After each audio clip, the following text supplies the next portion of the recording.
What is yen factor? So not all forex quotes and prices are equal, especially when it comes to Japanese yen.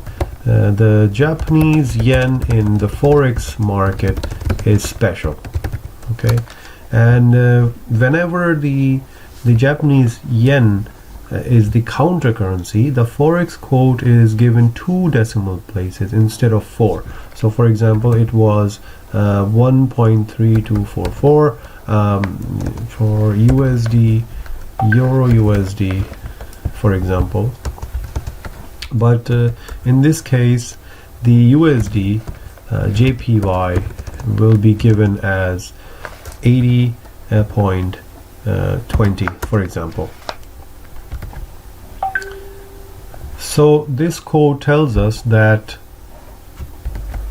1 USD is equal to 80.20 Japanese yen. If, for example, the USD JPY moves from 80.20 to 80.60, that means the US dollar is strengthening against the Japanese yen. And if it moves down, that means the US dollar is weakening against Japanese yen.